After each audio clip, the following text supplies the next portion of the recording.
Assalamualaikum warahmatullahi wabarakatuh. Hari ini kita akan bahas kepemimpinan. Apa itu kepemimpinan? Tapi sebelum itu kita bahas dulu ya perbedaan antara manajer dan pemimpin. Manajer itu biasanya dipilih atau berdasarkan jabatan, sedangkan untuk pemimpin itu biasanya ditunjuk, dipilih karena dia dipercaya. Nah, kedua, manajer itu biasanya menggantungkan diri pada wewenang, sedangkan untuk pemimpin itu menggantungkan pada kerjasama. Manajer itu biasanya memerintah, tapi kalau pemimpin dia mengajak. Manajer itu biasanya dia berfokus pada sisdur, sedangkan pemimpin itu berfokus pada manusia. Selanjutnya, manajer itu berfokus kepada mengandalkan pengawasan, sedangkan untuk memimpin itu menumbuhkan kepercayaan. Nah, itu dia perbedaan manajer dengan pemimpin. Mudah-mudahan kita bisa jadi pemimpin ya. Ya, sebenarnya apa itu kepemimpinan? Secara teori, kepemimpinan itu adalah hubungan di mana satu orang mempengaruhi perilaku atau tindakan orang lain untuk mencapai tujuan. Ya, ada beberapa sikap yang menjadi contoh dia itu pemimpin yang hebat. Apa aja? Yang pertama yaitu model the way. Model the way ini dia menunjukkan jalan dan cara untuk mencapai tujuan di saat orang lain ragu dan tidak tahu harus jalan kemana. Dia menciptakan peluang untuk menang. Yang kedua, inspired the vision. Apa itu? Yaitu mereka membayangkan masa depan dan membuat gambaran yang jelas dan ideal dan menanamkannya kepada orang lain. Yang ketiga, challenge the process. Mereka mencari cara inovatif untuk meningkatkan organisasi, walaupun dia tahu itu akan mengandung resiko. Dia challenge. Yang keempat, enable to act. Ya, mereka itu memperkuat orang lain, membuat setiap orang merasa mampu dan kuat. Yang kelima yaitu encourage the herd.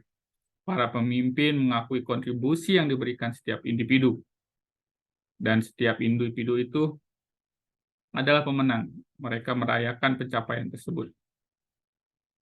Ya, pemimpin yang baik pasti akan menghasilkan tim yang efektif, di mana mereka mempunyai tujuan yang sama, pembagian tugas yang baik, sinergi atas anggota, dan koordinasi dan keselarasan.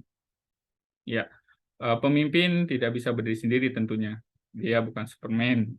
Ya, mereka butuh tim yang mendukungnya. Maka selain leadership dibutuhkan juga followership. Apa itu followership? Followership yaitu kapasitas atau kemampuan seseorang untuk menerima dan mengikuti arahan atau tugas dari pimpinan. Ya, kita lanjut di coaching and nurturing people. Coaching dan nurturing people adalah aspek penting dalam pertumbuhan pribadi dan profesional. Apa itu coaching? Ya, coaching adalah proses yang melibatkan mendukung individu untuk mencapai tujuan mereka dan mengatasi rintangannya. Seorang coach membantu individu untuk mengidentifikasi kekuatan dan kelemahan mereka, serta memberikan panduan untuk membantu mereka mencapai potensi penuhnya, karena setiap orang punya potensi yang sama untuk berkembang. Nurturing melibatkan menciptakan lingkungan yang mendukung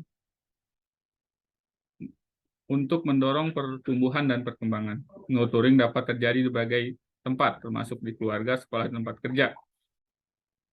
Lingkungan nurturing melibatkan memberikan dukungan emosi, dorongan, dan penguatan positif kepada individu. Bahasan yang terakhir yaitu manajemen inovasi, di mana inovasi di dalam organisasi itu merupakan tanggung jawab setiap individu, kita semua, dan setiap pemimpin pada setiap level organisasi. Setiap orang perlu menyadari peranannya dalam organisasi dan penciptaan inovasi. Dengan demikian, organisasi dapat mewujudkan inovasi yang hebat. Pada saat ini mungkin kita ada di level leading self dan leading others, di mana pada leading self itu tahapannya adalah creating atau tahu cara menciptakan solusi kreatif. Yang kedua yaitu leading order atau dalam tahap facilitating, di mana kita tahu cara mendapatkan inovasi atau sumber daya yang dibutuhkan untuk melakukan inovasi. Demikian untuk pembahasan hari ini. Sampai ketemu lagi di bahasan berikutnya. Terima kasih. Assalamualaikum warahmatullahi wabarakatuh.